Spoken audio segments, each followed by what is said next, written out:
Bonjour. Bonjour. Alors, je vais commencer par les premières questions. Quel métier faites-vous et depuis combien de temps? Je suis ostéopathe depuis 2014, donc depuis 3 ans et demi. D'accord. Et quel a été votre parcours scolaire? Alors j'ai fait, donc j'ai passé mon bac, un bac S, j'ai fait une année de médecine et j'ai fait ensuite mes 5 ans d'ostéopathie à l'école à Lyon. D'accord. Alors, quelles sont selon vous les qualités requises pour exercer dans le secteur du médical ou dans votre métier? Je pense qu'il faut avoir une capacité d'écoute, de synthèse un petit peu, d'attention par rapport à ça, puis aimer prendre en charge les personnes qu'on a avec nous. D'accord. Pourquoi avoir décidé d'enseigner en parallèle de votre métier? Parce que c'est quelque chose qui m'intéressait aussi, qui était un petit peu dans mes projets de transmettre aussi, en plus de soigner. Donc, je trouvais ça intéressant. D'accord. Et au niveau de votre entrée dans la vie professionnelle en libéral, je ne sais pas si vous êtes en libéral d'ailleurs. Oui. D'accord. Comment est-ce que ça s'est passé au début? Alors moi, au début, j'ai commencé par des collaborations. Donc pendant... j'ai commencé en Saône-et-Loire où j'ai fait une première collaboration. Ensuite dans la Drôme et en Ardèche, j'ai continué la collaboration. Puis j'ai ouvert mon cabinet à Lyon il y a 1 an et demi. Et voilà, je continue à intervenir dans certains autres cabinets, dans un cabinet en Ardèche de temps en temps. D'accord.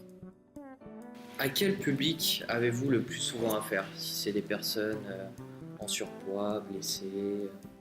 Alors j'ai affaire à tout public en fait, Public. parce que j'ai des consultations aussi bien pour des choses très aiguës, des lumbagos, des torticolis, donc toucher à plus ou moins tout le monde.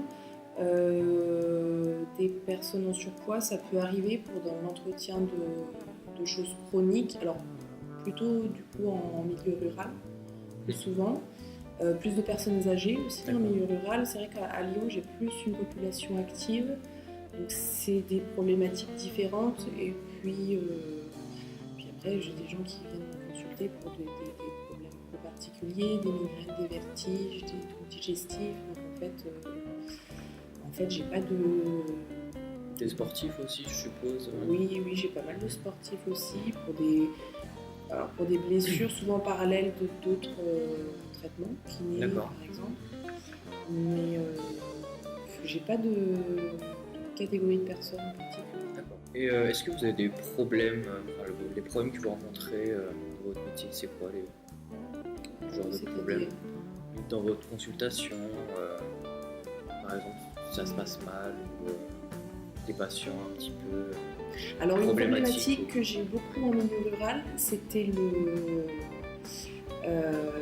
problème de l'absence de professionnels autres, notamment de médecins en fait. D'accord. C'est-à-dire qu'en milieu rural, j'avais un gros souci avec l'absence de diagnostic, avec des gens qui n'allaient pas voir leur médecin, du coup qui ne passaient pas d'examen. Donc ça c'est problématique parce que moi je ne peux pas les prescrire les examens, et puis que même en consultation en urgence, j'ai travaillé dans certains points où les urgences étaient saturées, donc les gens n'y allaient pas du tout. Où j'ai été confrontée des fois à des situations d'urgence qui étaient un petit peu compliquées. Après, à Lyon, beaucoup moins. Il y a juste la problématique du manque de kiné. Oui. Très peu de kiné. Après, généralement, pour le reste, c'est pas forcément un souci parce que les patients qui consultent des ostéos, c'est des patients qui sont quand même prêts à consulter. Ouais, ils sont prêts à payer, donc c'est des gens qui ne vont pas hésiter si on leur dit d'aller consulter un professionnel en complément dans le paramédical, notamment diététicien ou même psychologue, voilà. Sur d'autres corps de métier comme ça, ils n'ont pas de problème à aller les consulter. Le problème, c'est plus un problème de numerus clausus. En campagne, le problème, c'est le désert médical. En ville, c'est pas comme ça.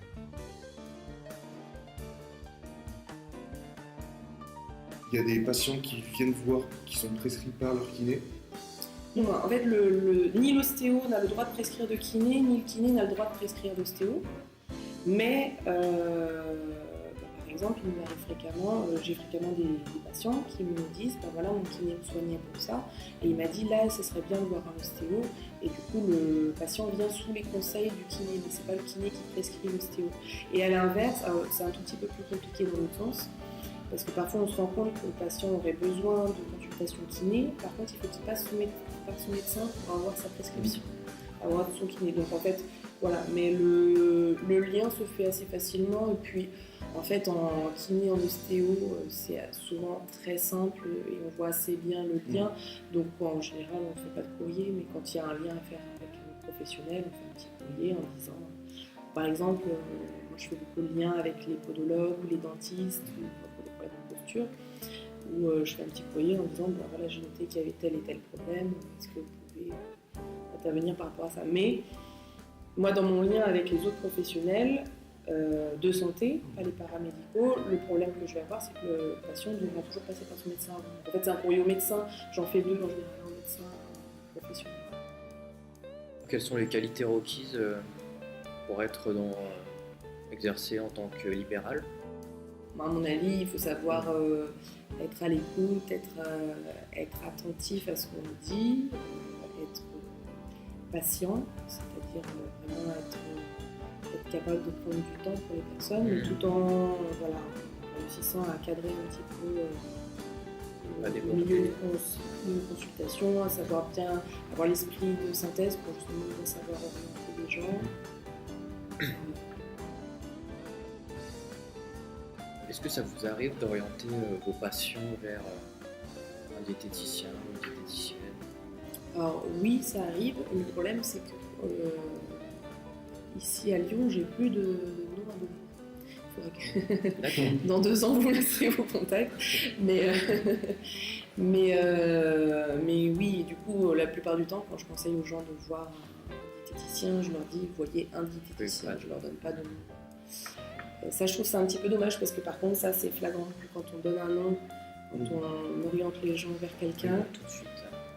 Voilà, c'est beaucoup plus facile pour eux de faire la démarche. Mais oui, ça arrive assez souvent parce que soit ça peut être sur certaines pathologies,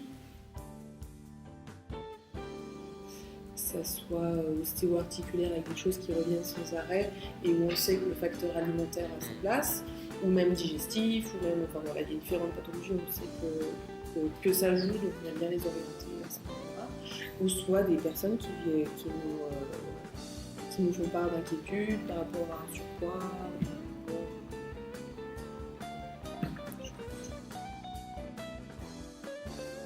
Si vous pouvez décrire votre métier en 3 mots. Pour finir. C'est très compliqué. C'était la question. En fait, on s'est déjà posé la question, et je vais même vous dire, on s'est déjà posé la question à plusieurs ostéopathes, parce qu'on a été. La question s'est posée de définir. C'était 5 mots, mais et on n'a jamais réussi. Bon, un mot. Mais si, on peut dire que c'est une thérapie manuelle globaliste. Mais ça fait pas beaucoup avancer le schmilblick. D'accord. Merci beaucoup. Merci. Mais de rien.